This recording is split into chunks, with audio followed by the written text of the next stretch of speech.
that recently. But I have to say, Jason Call, who is running for U.S. Congress in the 2nd District, I go the longest way back with Jason to, I think, maybe 2004 or 5, when we were protesting the Iraq War, and he volunteered to do security at a demonstration in Westlake Park. I called him on his cell phone. This is when not everyone had one. And it turned out he was teaching middle school math. But he answered the phone nonetheless and said, I'm teaching right now. I'm like, oh, I'll call you back, I'll call you back. But anyways, Jason is a longtime anti-war person, pro-union, many things.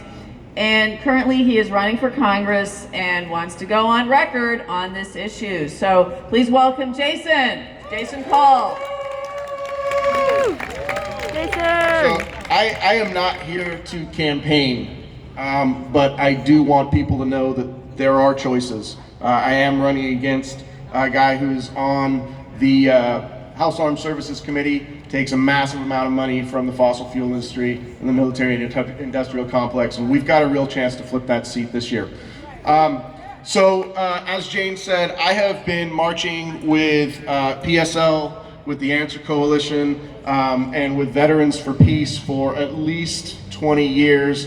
And my first war protest, I was a sophomore at the University of Washington, and it was 1990, and I camped out with people on the steps of the Federal Building protesting the Desert Storm invasion. That's how long I have been an anti-war activist. But I come to you now as a candidate, and I have a few things to say about this. And I'm really proud to be here with Rebecca and Stephanie and be in solidarity with them. And hopefully we can do something in Washington State because, like Jane said, not usually a fan of people for running for office, and I feel that also. My name's Jason Call again. I want to say first, unconditionally, Putin's invasion of Ukraine is a war of aggression that has done and will continue to do untold harm to the Ukrainian people. I condemn his actions and those of all imperialists who choose violence over diplomacy and cooperation. I firmly oppose, however, any U.S. intervention from the U.S. aside from humanitarian aid, which we should be supplying, because it's going to escalate us towards nuclear conflict. Now, I grew up in the 80s, before the Berlin Wall fell. And I remember being a teenager and hearing Brezhnev has died, and who's going to replace him, and what's that going to mean for our security, and are we going to go to war? And we lived with a real threat of nuclear conflict in the 80s. And when the Berlin Wall fell, I think we all went, okay, maybe we were going to have a new era of peace. But here we are 30 years later, and it seems not to be that way. A no-fly zone is a precursor to armed conflict. What are you going to do? You establish a no-fly zone, Putin breaks it, you're going to shoot down Russian jets, right? I don't see that as a reasonable pathway. Furthermore, we are seeing in Russia protests among the people that show they do not support this war of aggression against Ukraine. For them, it's as if the U.S. made war on Canada. And of course we all would, I hope, roundly oppose that. And yesterday, there's the Bernie van, by the way, that's my friend David Crow driving that Bernie van over there. Yesterday a video was circulated, a press conference from 3 Russian soldiers. I don't know if you've seen this, but if you haven't, it's on Reddit. I encourage you to try and find it.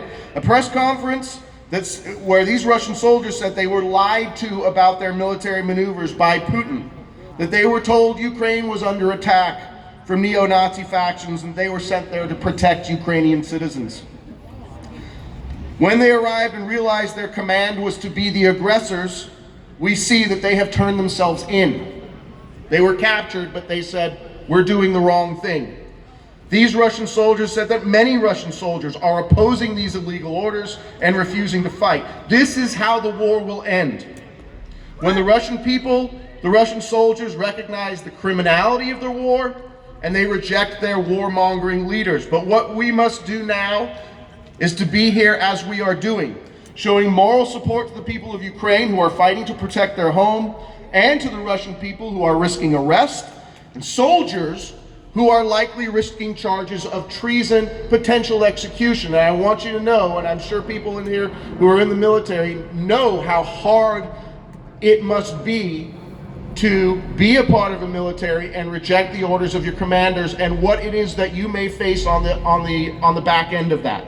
So I applaud these soldiers and any Russian soldiers who stand against what Putin is ordering them to do.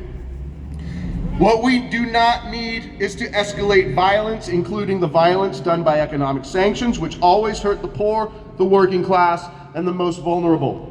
I believe standing for peace, diplomacy, and cooperation is the most important thing we can do right now. And it's interesting to see American politicians support the International Criminal Court now against Putin when they rejected calls for George Bush and Dick Cheney to be tried in The Hague.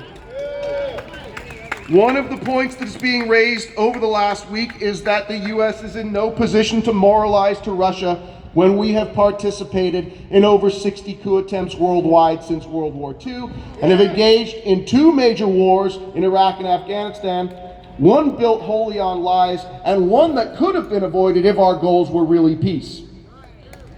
To this end, it is interesting also to note that a ceasefire demand from the U.S. government has not been issued. My hope is that this illegal war will once again present the international community with an opportunity to recognize war for what it is, imperialism, and reject it utterly.